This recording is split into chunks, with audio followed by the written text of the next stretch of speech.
எங்களுடைய அருமை சகோதரர் செயலாளராக இருக்கிற இந்த மன்றத்தினுடைய செயலாளராக இருக்கிற பேராசிரியர் ஆதிமூலம் அவர்கள் தொடக்க உரையாற்றுகிறார். வாங்க வாங்க, சும்மா நீங்க ஒரு அறிமுகத்தை செய்யுங்க. அருட்பெரும் ஜோதி அருட்பெரும் ஜோதி தனிப்பெரும் கருணை அருட்பெரும் ஜோதி என்ற வள்ளல் பெருமானின் மகாமந்திரத்தை இந்த முழு நிலவு நாளில் அந்த மகாமந்திரத்தோடு அந்த மகாமந்திரத்தை வெளிப்படுத்திய வள்ளல் பெருமான் வணங்கிய அந்த முருகப்பெருமானையும் அவரது அருளையும் வேண்டி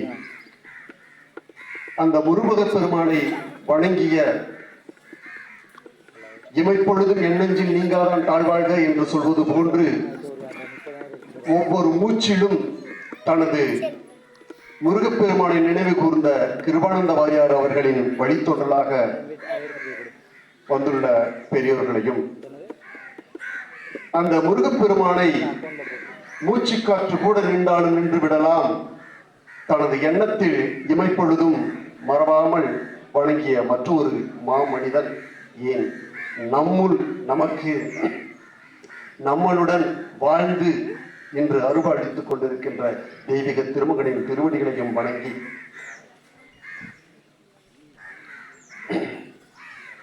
அடியேன் செய்யாமங்கலம் கிராமத்தில் பிறந்து எனது தந்தை வழி தாத்தாவின் பற்றுதலால் என் தந்தை வழி தாத்தா 7ஆம் வகுப்பு நான் படிக்கின்ற பொழுது முழுவதுமாக ஆன்மீகத்தில் ஈடுபட்டு வடலூரிலேயே தனது பணியை முழுவதுமாக செய்வது என ஒரு முடிவெடுத்து சென்ற பொழுது என் தாத்தாவின் மீது இருந்த பற்றின் காரணமாக நானும் எனது தாத்தாவுடனே படிக்கின்றேன் என்று 8ஆம் வகுப்பை வரலாறு குருகுலம் உயர்நிலைப் பள்ளியில் வடலூரில் என் தாத்தாவுடன் அமர்ந்து பயின்றேன். அதன்பின் 11-12 இதே பகுதியில் கமுதி சத்திரநாடா ஆண்கள் மேல்நிலைப் பள்ளியில் பயின்று அந்த தெய்வீக திருமகனுக்கும் எனது தாத்தாவிற்கும் ஒரு நெருங்கிய தொடர்பு எப்பொழுதும் அங்கு வள்ளலாரின் ஆன்மீக சிந்தனையின் இடையில் தேவரை பேசாத நாட்கள் சத்தியமாக இருந்ததாக நான் எண்ணவில்லை. ஏனென்றால் ஆன்மீகத்தை அன்பர்களுக்கு போதிக்கின்ற பொழுதெல்லாம் தேவரை உள்ளிட்டுத்தான் சொல்லுவார். அந்த தொடர்பு இந்த மண்ணில் பிறந்ததின் பயனாக நான் இளங்கலை வணிகவியல் பயின்றது இதே கல்லூரியில் முதல்வராக பொறுப்பேற்று ஓய்வு பெற்ற அந்த முதல்வர்களின் மாணவராக நான் 95 முதல் 98 வரை இதே கல்லூரியில் இளங்கலை வணிகவியல் பயின்று முடித்து முதுகலை முடித்து இறையின் அருளாலும் தெய்வீக திருமகனின் அருளாலும் ஒரு ஆராய்ச்சி படிப்பையே முடிந்து இதே கல்லூரியில் தற்பொழுது அந்த கல்லூரியின் வணிகவியல் துறை பேராசிரியராக பணியாற்றுவது என்பது அந்த இறைவன் கொடுத்த கொடையை அன்றி இந்த மனிதர்களில் ஐயா சொன்னது போல் இந்த மனிதர்களின் முயற்சியில் ஒரு துளியுமில்லை. அவனருளாலேதான் அவன்தான் வணங்க வேண்டும் என்றதன் அடிப்படையில் வாழையடி வாழை என வந்ததிருக்கூட்ட மரபில் வந்திருக்கின்ற ஐயா ராஜேந்திரன் ஐயா அவர்களையும் சிவபுரமையா அவர்களையும் எனக்கு குருவாக இருந்து ஓய்வு பெற்று இப்பொழுதும் எப்பொழுதும் ஆன்மீக சிந்தனையும் தமது சமுதாய சிந்தனையுடன் இருக்கின்ற செல்வராஜ் சார் அவர்களையும் மற்றைய ஏனைய பெரியவர்களையும் மீண்டும் நேதாஜி சுவாமிநாதன் அவர்கள் வரவேற்பு முறையாக அழைத்தாலும் எனது சார்பாகவும் இந்த சிந்தனை மன்றத்தின் சார்பாகவும் வருக வருக என வரவேற்று நிறைவுபடுகிறேன். நன்றி. நல்லுசாமி அண்ணன் நல்லுசாமி அவர்கள் குழந்தை மாதிரி சமீபத்தில் அவங்க தாயார் தவறுனாங்க, கண் கலங்கிட்டார். ஒரு பக்கம் அன்னதானம் பசுமன் தேவரையாவுக்காக அன்னதானத்துக்கு ரெடி பண்ணி ராத்திரி பகலாக தூங்கலை. வர்ற ஜனங்களுக்கு பூரா முன்னாள் மாணவர் சங்கத்தின் சார்பாக அன்னதானம் அதுக்காக ஏற்பாடு செய்துட்டு இருக்காங்க. அப்போ தகவல் வருது, ஒருத்தட்டையும் சொல்ல கண் கலங்குற அவங்க தாயார் மறைந்துட்டாங்க. ஆனால் யார்கிட்டையும் சொல்லாமல் போயிடுறாரு.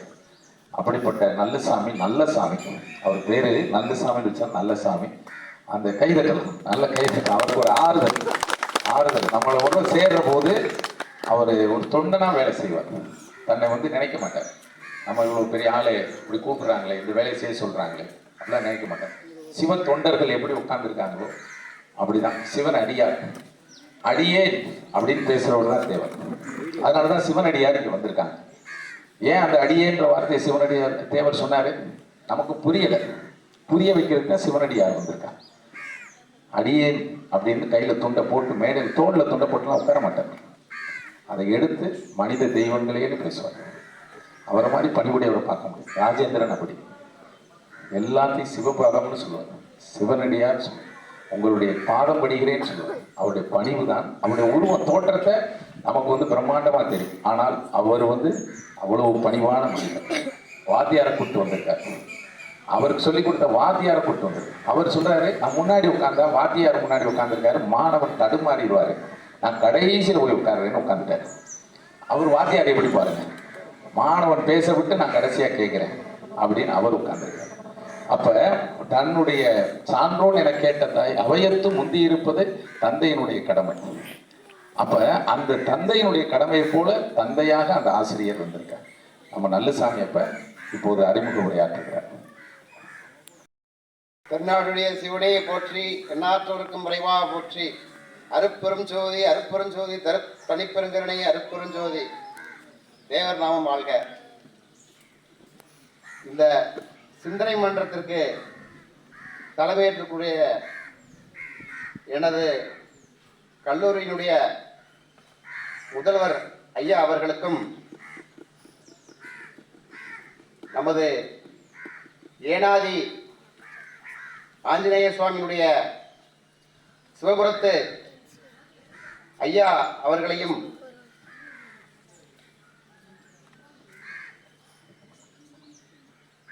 சிவதொண்டர் முனைவர் திரு ராஜேந்திரன் ஐயா அவர்களையும், சிறப்புரையாற்ற வெகு தூரத்திலிருந்து ஐயாவுடைய அருளை பற்றியும், இந்த தைப்பூச திருநாளில் பௌர்ணமி தினத்தை முன்னிட்டும் ஐயாவின் புகழை எடுத்துரைக்க வந்துள்ளார்கள். அதை பொறுமையுடனும் சிரத்தையுடனும் கேட்டு தெய்வருள் பெற்று செல்லுமாறு கேட்டுக்கொள்கிறேன். எனக்கு வாய்ப்புளித்த சிந்தனை மன்றத்தின் சார்பாக எனக்கு நன்றி உரித்தாக்குகிறேன். ரொம்ப நேரம் பேசுவாருன்னு எதிர்பார்த்தேன். சரி, பத்திரிகையெல்லாம் வாங்குறாரு, நிதானமா இருக்காரு அப்படின்னு. அவரை நான் மற்றவங்க பேசட்டும்ன்றதுனால நான் நிறைவு செய்கிறேன்னு நிறைவுபடுத்திட்டேன். மகேஸ்வரன் அவர்கள் தேவர் மீடியாவை பதிவு செய்து பல லட்சம் பேர் அதுக்கு வாசகராக வைத்திருக்கிறார். பசுமொன் தேவர் அவர்களை பற்றி எடுத்து சொல்லுகிற பெரும் பணியில் இருக்கிறார். அப்படிப்பட்ட ஒரு நிகழ்வுகளில் இளமை பருவத்திலே இங்க வெள்ளப்பாண்டியன் உட்கார்ந்துருக்கேன். அந்த வெள்ளப்பாண்டியன் எப்படின்னு கேட்டீங்கன்னா, அமெரிக்கன் கல்லூரியில படிச்சார். அமெரிக்கன் கல்லூரியில் அவருடைய பேராசிரியர் சொல்றார், இந்த தம்பி பெரிய பேச்சாளர், பரிசு பெற்றிருக்கிறார் அப்படின்னு சொன்னார். இவரு நீங்க பார்த்தீங்கன்னா பட்டை அடிச்சு உட்கார்ந்துருக்காரு, இவரா அப்படின்னு நீங்க கேட்டக்கூடாது. மனுஷனுடைய ஆழம் என்னன்னு தெரியாது, அந்த ஆன்மா தான். பசுவன் தேவர் சொல்லுவாரு, ஒரு மனிதன் ஒல்லியா இருக்காரா குண்டா இருக்காரான்றது இல்லை, அந்த மனிதனை சுமப்பது உடல் அல்ல, ஆன்மா.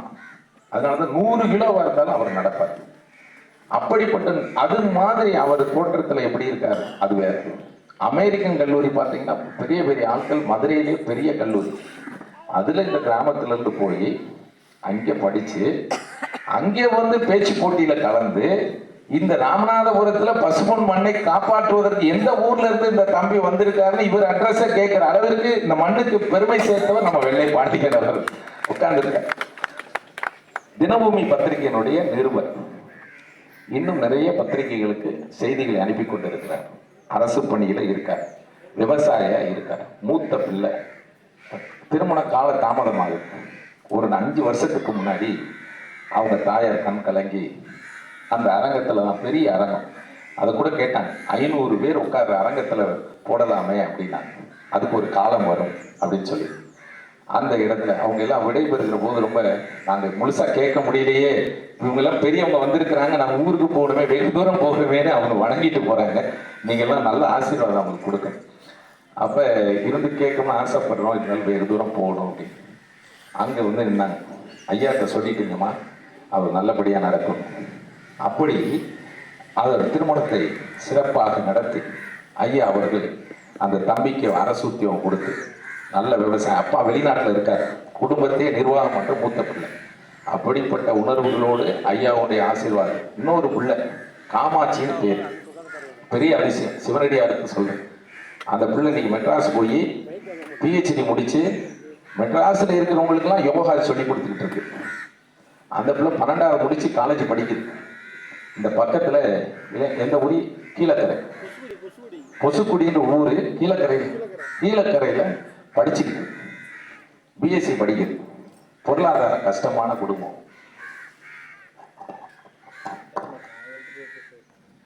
அப்ப அந்த குடும்பம், அந்த பிள்ளை திறமை இருக்கு, வறுமை வந்துச்சு. அப்ப இவர் கூட்டு வந்து ஐயா இடத்துக்கு வாங்க, ஐயா இடத்துல யோகாவை செய்யுங்க. உலக யோகா தினம் 2015 வந்துட்டு தியான மண்டபம் எதிரில் இருக்கு. அந்த வந்த பிள்ளை யோகா செஞ்சது. அந்த பிள்ளைக்கு தாய்லாந்து போகணும், பணம் இல்லை. போன முதல் பரிசு அதுக்கு தான், தங்கப்பதக்கம் அதுக்கு தான். போகணும், அதை சொல்ற இப்படி இருக்கு அப்படின்ற. வந்தவங்ககிட்ட எல்லாத்தையும் சொல்றோம், எங்களால முடிஞ்சதை ஐயா வாசல்ல வச்சு, இந்தாமா கண்டிப்பா ஐயா உங்களுக்கு ஏதாவது செய்வார் அப்படின்னு கொடுத்தலாம். வெளிநாட்டுல இருந்து ஒருத்தர் போன் அடிச்சு, நீங்க இனிமேல் யார்கிட்ட கேட்க வேணாம், எவ்வளவு பணம் வரணும்னு கேளுங்க, ஒரே இதில் அனுப்பிச்சு விட்டுறேன். அப்படி கண் கலங்கு. ஐயாவுடைய சன்னதியில் எங்களால் முடிஞ்சதை கொடுத்து அனுப்புறோம். இன்னைக்கு அந்த பிள்ளை மெட்ராஸில் படிச்சு பிஹெச்டி முடிச்சு யோகாவிலையும் பெரிய அளவில் வந்து டெய்லி வகுப்புகளை ஆன்லைனில் எடுக்கிற அளவுக்கு ஐயா அந்த தகுதியை உயர்த்தி இருக்கார். இந்த ஆன்மீக பேச்சை கேட்கறதுனால எங்களுடைய நேரத்தை நாங்கள் வெட்டியா பூக்கிட்டோமோன்னு நினைச்சிடக்கூடாது. பெரியவங்க வந்திருக்காங்க, ஐயா ஆலயத்தில் இருக்கு. இது உங்களுக்கு தெய்வம் கொடுத்த நேரம், தெய்வம் கொடுத்த நேரம். இதுவரைக்கும் நம்ம கையில இருந்துச்சு நேரம், காலம் உன் கையில் சொல்லலாம். இன்னைக்கு கடவுள் கையில கொடுத்துருக்கோம். அந்த கடவுள் தான் தேவரையா முருகனாக சிவனாக வந்தவர். அந்த கடவுளுடைய அடியாராக இருக்கிறவங்க இன்னைக்கு வந்திருக்கிறாங்க. பாண்டியன் ஒரு சில வாங்க சொல்லிட்டுங்க. அவங்க அனைவருக்கும் இனிய மாலை வணக்கம். நம்மளுடைய தேவர் திருத்தலத்தில் வந்து தொடர்ச்சியாக வந்து ஒவ்வொரு பௌர்ணமி விழாவுக்கும் வந்து இந்த ஆன்மீக சொற்பொழிவு வந்து நடைபெற்று வருகிறது. இந்த ஆன்மீக சொற்பொழிவை வந்து முதல் முறையாக மதுரை ஆதீனம் அவர்கள் தலைமையேற்று முதல் முறையாக போன மாதம் வந்து தொடங்கி வச்சாங்க. இப்போ இந்த மாதம் வந்து யாரை கூட்டிகிட்டு வர்றது, எந்த ஆன்மீகவாதி கூப்பிட்டு வரலாம் அப்படின்னு சொல்லிட்டு ஆறுமுகனை வந்து கேட்டுக்கிட்டே இருந்தார். அப்போ நானும் எனக்கு டக்குன்னு வந்து ரொம்ப பேர் இருந்தாங்க. சமீபத்தில் கணக்கி சாமி இருந்தார், அவர் தவறிட்டார். நான் வந்து ஒரு முறை தேவர் கல்லூரிக்கு வந்து இந்த பாத பூஜை அப்படின்னு சொல்லி நம்ம தேவர் கல்லூரியில் ஒரு நிகழ்ச்சி பண்ணாங்க. அதுக்கு சிறப்பு கூட்டிகிட்டு வந்தோம். அப்புறம் அதன் பிறகு நம்மளுக்கு நம்ம பக்கத்தில் யார் இருக்கா அப்படின்னு சொல்லிட்டு, எனக்கு சாமியுமே ரொம்ப பழக்கம் கிடையாது. அவங்களுடைய ஸ்கூலில் வேலை பார்த்த டீச்சர்கிட்ட தான் அடிக்கடி சாமியை பற்றி நான் கேட்டு தெரிஞ்சுக்கிட்டேன். அப்புறம் நானும் இது வரைக்கும் அந்த சிவபுரம் அந்த கோயிலுக்கும் போனது கிடையாது. ஆனால் அவரை பற்றி தெரியும், அவரை பற்றியான வீடியோக்கள் எல்லாமே தொடர்ச்சியாக பார்த்துருக்கேன். அப்போ எனக்கு ஒரு சிந்தனை வந்துச்சு, எங்கேயே இருந்து ஒருத்தரை கூப்பிட்டு வர்றதுக்கு நம்ம ஊர்லேயே ஒரு சாமி இருக்காரு, அவரை கூப்பிட்டு வரலாமே அப்படின்னு சொல்லிட்டு நான் அவர்கிட்ட வந்து சொன்ன உடனே அப்படியா, சரி ஒன்றும் பிரச்சனை இல்லை அப்படின்னு சொல்லிட்டு அப்புறம் ஆறுமுகனுக்கு வந்து சாமி சார்ந்த வீடியோக்கள் எல்லாத்தையுமே நான் எடுத்து வாட்ஸ்அப்பில் அனுப்பிவிட்டேன். அவரை பார்த்து உண்மையும் நல்லா இருக்கு, அவரை கூப்பிட்டு வருவான் அந்த முறை அப்படின்னாரு. அதாவது தைப்பூசத்துக்கு இந்த இடத்துக்கு யார் வரணும் அப்படிங்கிறத நம்ம நினைக்கல, தேவர் வந்து நிர்ணயிக்கிறார், அதான் உண்மை. ஸோ அந்த வகையில் இந்த தைப்பூச இந்த திருநாளில் இங்கு ஆன்மீக உரையாற்ற வருகின்ற நம்முடைய சிவபுரம் ஐயா அவர்களுக்கும் திருமுருக கிருபானந்த வாரியார் பிறந்தமணியிலிருந்து வரக்கூடிய முனைவர் ராஜேந்திரன் சார் அவர்களுக்கும் இந்த கல்லூரியுடைய முன்னாள் முதல்வர் தேவரை பற்றி, விவசாயிகளுக்காக தேவர் என்னென்ன பண்ணார் அப்படிங்கிறத பற்றி ஒரு மிகப்பெரிய ஆய்வு, ஒரு மிகப்பெரிய புத்தகம் வந்து எழுதியிருக்காரு. தேவரை பற்றி ஒரு ஆராய்ச்சி பண்ணி அதில் அப்படிங்கிறத ஒவ்வொரு பௌர்ணமிக்கும் தொடர்ச்சியாக நடத்துவோம். அதுக்கு எல்லோருமே உங்களுடைய ஆதரவை தர வேண்டும் என கூறி அனைவரையும் வரவேற்று அமர்கிறேன். நன்றி, வணக்கம். ஆமா, ரொம்ப அருமையா பேசினார். இவர் பக்கத்துல இருந்து பேசல இவர் தம்பி தான் அவரா, அவர் அண்ணன் தான் இவரா அப்படின்ற மாதிரி 2 பேர் அப்படி ஒரு ஒற்றுமை.